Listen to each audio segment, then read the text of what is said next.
मोल मोल क्या होता है, इस चीज़ में आप लोगों के लिए मैं इक्वेशन लेकर आया हूँ। ठीक है, ये केमिस्ट्री सब्जेक्ट का इक्वेशन है जिसमें तुम्हारी मोल हेडिंग पड़ी हुई है। तो इस मोल हेडिंग में मैं मोल एक्चुअली क्या होता है, इसका बेसिक जो पोजीशन होती है, बेसिक मीन्स होता है, वो मीन्स मैं अपनी भाषा में यहाँ पर समझाने जा रहा हूँ। तो देखिए, तुम्हारा मोल जो है हेडिंग पड़ी है, उस हेडिंग में डेफिनेशन किस प्रकार से यहाँ पर कह रहा है, यदि आप किसी पदार्थ के 6.02213 × 10 की पावर 23 कणों को इकट्ठा करे तो कणों के इस समूह की मात्रा को एक मोल कहते हैं। ऐसा क्वेश्चन ये डेफिनेशन कह रही है। ठीक है, तो इस डेफिनेशन को अपनी सरल भाषा में बताता हूँ। एक्चुअली इसमें ये कह रहा है कि यदि कोई पदार्थ हो और उस पदार्थ को अगर मैं इस प्रकार से देख सके कि उस पदार्थ की सारी जो छोटी से छोटी जो उसकी पार्टिकल्स हैं, कण हैं, उन्हें मैं देख सकूं या स्पर्श कर सकूं, तो उन कणों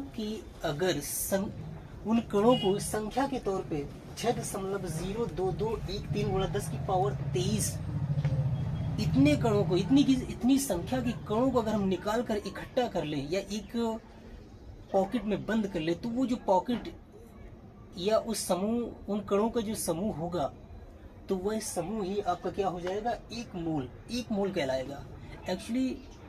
ठीक है, इस प्रकार से यहाँ पर आपको पता चला कि एक मोल एक्चुअली होता क्या है। तो जाहिर सी बात है, अब आपको समझ में आ गया होगा, जब भी कभी मोल की बात चलेगी तो आपको तुरंत याद आएगा कि एक मोल में क्या चीज होता है। एक्चुअली एक मोल जो है ना, इस प्रकार की पॉकेट होती है, जेब होती है कि उसमें किसी पदार्थ के कणों की मात्रा कितनी होती है, 6.02213 × 10 की पावर 23। इतने कण उसी पदार्थ के भरे पड़े होते हैं। तो वह चीज ही आपका बन जाता है क्या चीज, एक मोल। अब एक मोल जो है ना, एक्चुअली मोल जो है ना, रासायनिक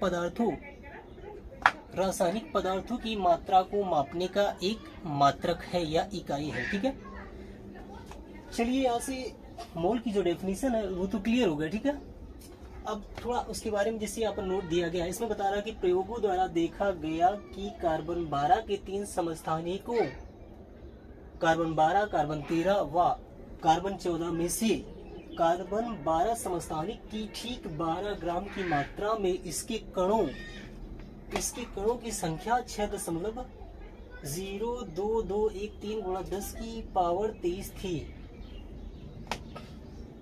मतलब ये बता रहा है कि प्रयोगों द्वारा या प्रेक्षणों द्वारा या खोजने के द्वारा पता चला कि कार्बन के जो 3 समस्थानिक होते हैं, जैसे कार्बन 12, कार्बन 13 और कार्बन 14, उन तीनों समस्थानिकों में से कार्बन 12 जो समस्थानिक था, यानी कि सिंपल तौर पे कहें तो ये कार्बन 12 जो समस्थानिक है, इस कार्बन 12 समस्थानिक के 12 ग्राम की जो मात्रा तोलने पर ली गई। ठीक है, मान के चलते हैं कि उसकी 12 ग्राम की मात्रा तौल कर निकाल ली। ठीक है, तौल कर निकालने के बाद में अब उसके जो कण थे, वो छोटे से छोटे जो अविभाज्य कण थे, उन कणों को गिना गया।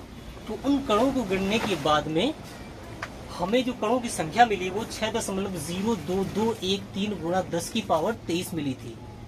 और ठीक उतने ही कण अगर किसी भी प्रकार के पदार्थ के अगर हम इकट्ठा कर लें, तो वह चीज ही आपका उस पदार्थ का एक मोल बन जाता है। अब आगे देखो क्या कह रहा है, इसके आधार पर किसी भी पदार्थ के इतनी संख्या में कणों की मात्रा को एक मोल नाम दिया गया। बिल्कुल वही बात आई जो मैंने बताया। तो इतना आपको कंफर्म हो गया होगा कि एक मोल मतलब मोल क्या चीज है, वो उसकी उत्पत्ति कैसे हुई, मतलब मोल जो चीज है, आपका जो मात्रक है, वो कैसे बना, किस प्रकार से इसे तैयार किया गया और क्यों तैयार किया गया। ठीक है, इतना हो जाने के बाद में अभी यहाँ क्या ध्यान दें। ठीक है, ध्यान दें में कहा गया है निम्न कणों की 6.02213 × 10 की पावर 23 कणों की मात्रा एक मोल होगी। मतलब ये कह रहा है कि नीचे दिए गए जो कण हैं आपके, उन कणों में से किसी कण के अगर इतने कण इकट्ठा कर लिए जाएं, तो उन कणों के द्वारा जो मात्रा बनेगी वह मात्रा आपकी एक मोल होगी। ऐसा यहाँ पर तुम्हारा बताया जा रहा है। ठीक है, नोटेशन में। अब यहाँ पर देखो वो तुम्हारे कण किस प्रकार के हैं, वो कण इस प्रकार के हैं कि पहला कण तुम्हारा परमाणु दिया गया है, दूसरा अणु, तीसरा इलेक्ट्रॉन, प्रोटॉन, न्यूट्रॉन, आयन व मूलक। मतलब ये है कि ये इस प्रकार के कण हैं कि अगर इनकी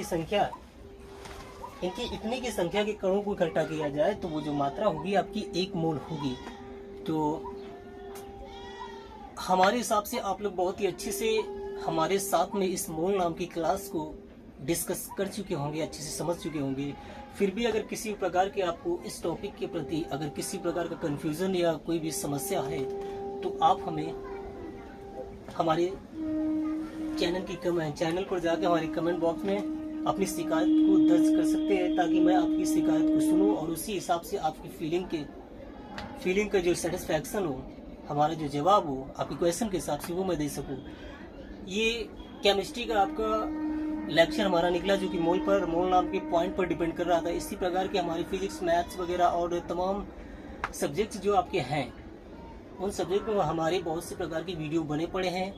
आप लोगों का हमारी ओर से एक बात या एक अनुरोध यह रहेगा कि आप लोग हमें हमसे इस प्रकार के वीडियोस को अच्छे से देखने के लिए या अपने सिलेबस को अच्छे से तैयार करने के लिए हमसे ज़रूर जुड़े, हमारे चैनल को ज़रूर सब्सक्राइब करें। मैं राज सर इसी प्रकार के वीडियो आप लोगों के लिए अच्छे और भी लेके आऊँगा। तब तक के लिए thanks to you all to watch this video.